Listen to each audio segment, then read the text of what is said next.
Peru will see the third and last presidential debate organised by the National Jury of Elections this Wednesday. More than 14 million Brazilians are currently unemployed in the midst of the health crisis affecting the country. Niger's government has denounced an attempted coup just days before the inauguration of its new president.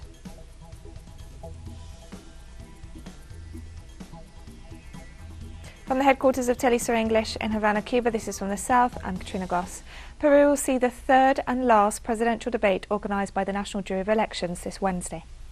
Each debate features 6 of the 18 presidential candidates as a measure imposed due to reduce the risk of COVID-19 contagion. The debates are made up of 5 thematic blocks focusing on proposed measures to face the COVID-19 pandemic, education, security, public integrity and the fight against corruption. Peru has been locked into a long-standing political crisis which saw the impeachment of President Martin Vizcarra last year and widespread protests against the corruption of the political elite. Voters will head to the polls on April 11th for the general elections.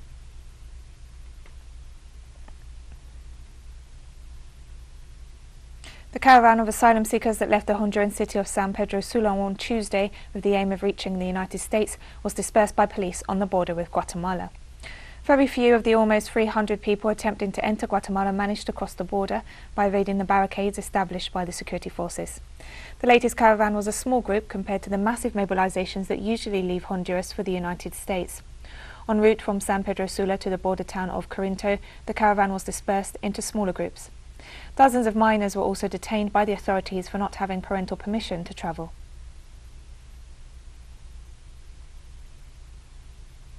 The Vice President of the United States, Kamala Harris, thanked the Guatemalan president for monitoring the border with Honduras during a telephone call on Tuesday to discuss the recent surge of Central American asylum seekers seeking entry into the United States.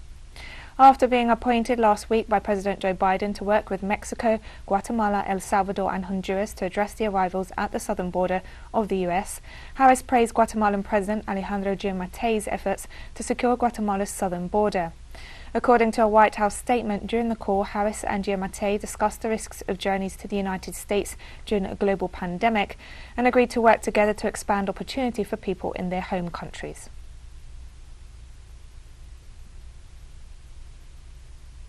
In Uruguay, academics and different sectors of society are conducting research on the different ways in which the COVID-19 pandemic has impacted on men and women. Our correspondent Mateo Grill has the story. The profound inequality between women and men emerged again, now during the pandemic in Uruguay. According to various reports, the social and economic consequences of the COVID-19 pandemic impacted differently each gender. Women not only work more in their formal employment, but also increase their unpaid workload. In addition to being in the labor market, increasing their workload, something that happened for all women is that they have seen increase the burden of unpaid work in households. Because of the closure of schools, care centers, and so on. This burden of unpaid work, which has already carried out mostly by women, has increased, and a structural feature of the society. The supply and demand of formal employment is in crisis in Uruguay, and it has been affecting men more than women, because in some sectors that were less affected by the crisis, such as education or health, women are overrepresented, but many women saw their workload significantly increased. These are activities where women represent approximately 75% of the total employed force, a very large percentage that create the illusion that women are not that affected. We didn't look as affected because we still have jobs, because they were sectors which for different reasons saw an important increase in the workload and worsened working conditions. Since the pandemic began, the burden of unpaid work for Uruguayan women was substantially greater than for men. Measures such as social alienation, suspension of educational activities, or working from home had to be matched with their family demands, caring for children and domestic work, activities which historically fall on women. As we know, women have a greater dedication to caring for children, the elderly, the sick, and the adults of the house as well. And all this has also made that many women who work, for example, in formal jobs from home have had to add the rest of the activities they had been doing, but in a much more important way, to extend that there were no other actors. According to the latest Citizen Perception Survey, women were the most affected in the overall impact of the pandemic, because previously they already had lower employment levels. They receive lower salaries compared to their male peers, and they also took care of 75% more unpaid work than men, a reality that must be changed. On Tuesday, the Caravan community and African group of countries made history in the United Nations with the establishment of a new geopolitical grouping, which will be known as AFCA, or Africa Group Caravan. The group was created on the occasion of the meeting of the UN General Assembly to commemorate the International Day of Remembrance of the Victims of Slavery and the Transatlantic Slave Trade, which was held under the theme Ending Slavery's Legacy of Racism, a Global Imperative for Justice. According to a CARICOM press release, the creation of the AFCAR group is an indication of the growing and deepening ties between Africa and the Caribbean on social, economic, cultural and other issues of common interest. It is expected that the group, made up of 68 countries, will prove to be a powerful group representing, advocating for and supporting CARICOM and African interests on a range of matters in the United Nations. Several thousand protesters took to the streets of Brazil's biggest cities this Wednesday to mark the 55th anniversary of the coup that established more than 2 decades of military dictatorship. A group rallied in the city of Rio de Janeiro in front of what was a detention centre for political repression during the dictatorship to remember the victims of the regime installed following the 1964 coup. Meanwhile, in other parts of the country, political, social and student movements promoted peaceful street mobilisations and warned that the far-right government of President Jair Bolsonaro was intending to celebrate the date, sparking further fears over the increasing presence of military personnel in top posts of the current administration. In 2019, Bolsonaro sparked outrage after he ordered the military to appropriately commemorate the date, which he does not consider a coup.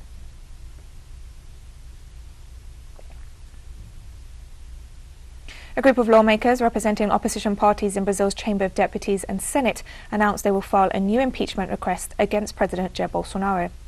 The legislators argue that the president is trying to misappropriate the military forces in Brazil with an evident threat to democracy.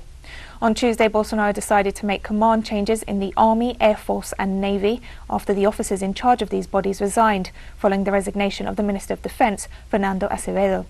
The high-ranking military officer left the government after disagreements with Bolsonaro over the use of the armed forces for political purposes. The request joins other petitions of a similar nature, accusing the president of acting against the free exercise of political, individual and social rights. And we'll be right back after this very short break.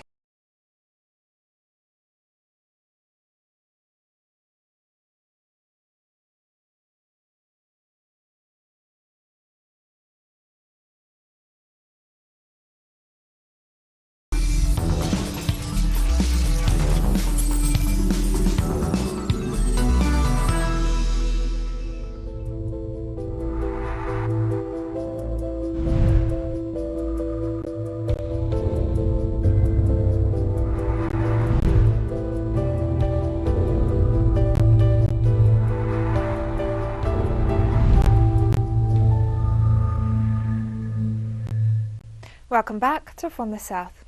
More than 14 million Brazilians are currently unemployed in the midst of the health crisis affecting the country. At least 14.3 million people are unemployed as the economy struggles to recover from the impact of the pandemic. The unemployment rate registered in January reached 14.2%, indicating that at least 2.4 million people have lost their jobs in the last year in the midst of the crisis caused by the second wave of COVID-19 infections.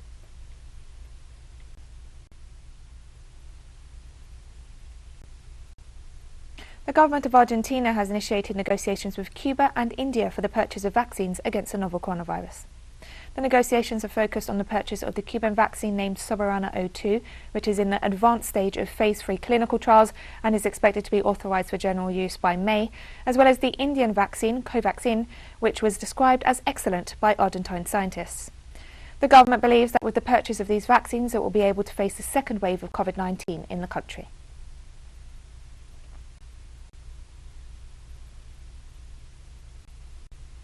European Union member states will have received 107 million doses of COVID-19 vaccines by the end of this week. According to European Commission spokesperson Dana Spinett, the 27-nation bloc has secured more than 2 billion doses through contracts with various manufacturers, but delays in deliveries and production issues with Anglo-Swedish company AstraZeneca have considerably slowed down the rollout of the vaccination in the region. Despite the delays, the EU's Executive Commission said it was sticking to its target to vaccinate 70% of the bloc's adult population by the end of the summer. The figures for the first quarter are 107 million, and for AstraZeneca we are near 30 million. We are on something like 29.7 million. These are the figures I can give you regarding AstraZeneca deliveries until the end of this week. Russia announced this Wednesday the registration of the world's first coronavirus vaccine for animals, named Carnivacov. The Russian Federal Center for Animal Health developed the drug and stated that fur companies from several European countries are interested in buying it. Its creators said the drug has a 100% efficacy rate and mass production will start in April. Clinical trials, which began in October last year, targeted animals such as cats, dogs, red and polar foxes and minks. Russia already has 3 coronavirus vaccines for humans, the most well-known of which is Sputnik V.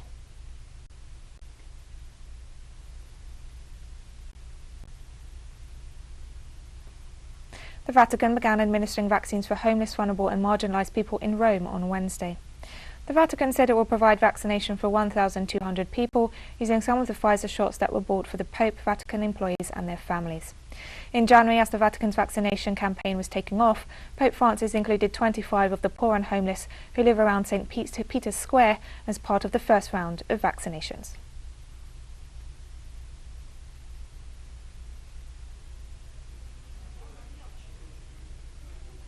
War-torn Yemen received its first shipment of COVID-19 vaccines on Wednesday, a week after the country's coronavirus committee warned of a public health emergency.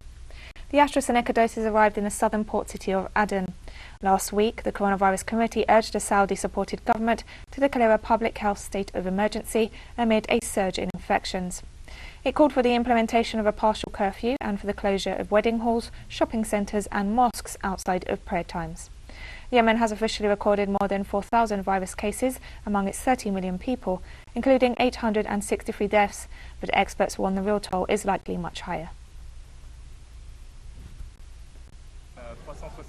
360,000 doses of vaccine have just landed. The plane has just landed, and this is the first in a series of shipments of vaccines to Yemen that will finally allow Yemen to begin vaccinating its population, like many other countries around the world.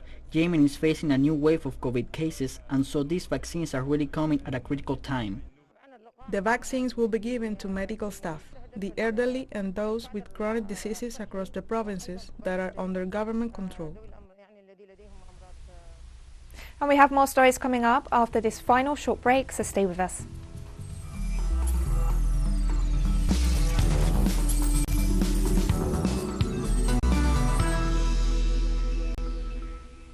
Welcome back to From the South. Niger's government has announced an attempted coup that was foiled on Tuesday night, days before new President Mohamed Bazoum takes office. Earlier, residents reported hearing gunfire in the middle of the night near the headquarters of the presidency in the capital, Niamey. The alleged coup comes ahead of Bazoum's inauguration on Friday, which was set to be the first peaceful transition in the country since independence from France in 1960. Bazoum is a former interior minister and right-hand man of outgoing President Mahamadou Issoufou, who is voluntarily stepping down after 2 5-year terms. A coup attempt has been foiled. An investigation has been opened. Investigations are continuing to identify and arrest the perpetrators and their accomplices in order to bring them to justice. The same applies to the internal and external commanders. On Wednesday, a long column of female teachers on motorbikes voiced their opposition to Myanmar's military takeover in a protest in the country's south. 2 per bike, the protesters carried signs saying "We want democracy" and shouted slogans as the convoy of vehicles travelled through the town of Langlong and into the surrounding countryside. Almost 2 months since the military takeover, protesters across Myanmar are still finding ways to voice their opposition and evade security forces at the same time. At least 500 protesters have been killed since February 1st and over 2,600 detained. Also in Myanmar, a small group of teachers, students and engineers marched through the southern city of Dawai on Wednesday to voice their opposition to the military takeover. The city previously saw tens of thousands on the streets, but the use of extreme force by security forces has reduced those numbers. Even so, the demonstrations persist on a daily basis, with gathering times varying in order to make it harder for the police to target protesters. According to reports, so far 8 people have died during demonstrations in Dawai at the hands of the security forces.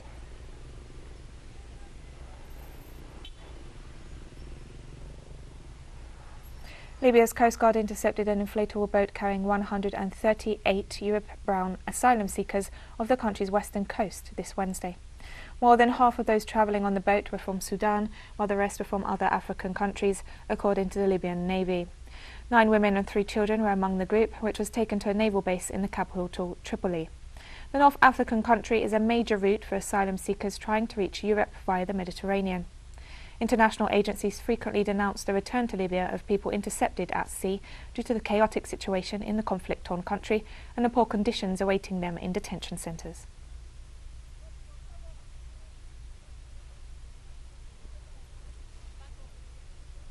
The 5th Brussels conference was convened by the United Nations and the European Union on March 29th and 30th to secure humanitarian donations for Syria. However, this platform has been denounced by several international political actors as a mechanism to attack and discredit the Syrian government and politicise humanitarian work in the country at the service of certain powers and in the midst of sanctions. Our correspondent Hisham Wanas brings us the details in the following report. The 50 countries and 70 entities that participated in the Brussels conference, promoted by the UN and the European Union, do not seek to guarantee humanitarian efforts, but rather to exploit the situation in Syria to achieve political objectives. Syrian authorities condemned the event, stressing that the states that call to mobilize funds in support of those affected by the war are the very same that prevent an end to the crisis and suffocate the Syrian people with their blockade, sanctions and coercive measures. The recently held so-called Brussels conference is a mere useless propaganda event in the absence of the Syrian state and a platform to attack Syria and try to offend it, as the focus of humanitarian action in Syria should be Damascus and not other cities in neighboring countries or beyond. And this means respecting the principle of sovereignty, unity and territorial integrity of the Syrian Arab Republic. On the eve of the Brussels conference, the heads of the Humanitarian, Refugee and Development Agency of the United Nations organizations, as well as the United States Secretary of State Anthony Blinken, urged to authorize the opening of more border crossings, supposedly to provide cross-border humanitarian aid to Syria, a mechanism that Damascus denounces as in addition to violating the sovereignty of the country. It constitutes a route for the supply of weapons and logistical material to the terrorist groups operating in Syrian soil.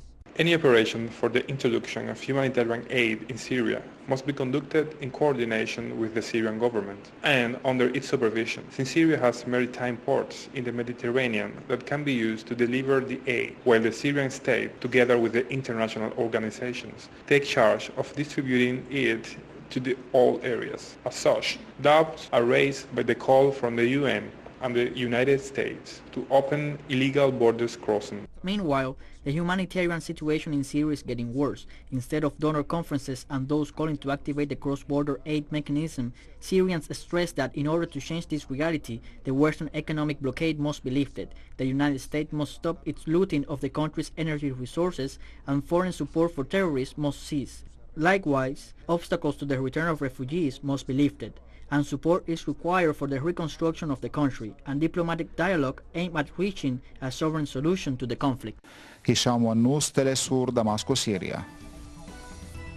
And we've come to the end of this news brief. Remember, you can find these and many other stories on our website at telesurenglish.net. You can also join us on social media. We're on Facebook, Twitter, Instagram and Telegram. For teleSUR English, I'm Katrina Goss, and thank you for watching.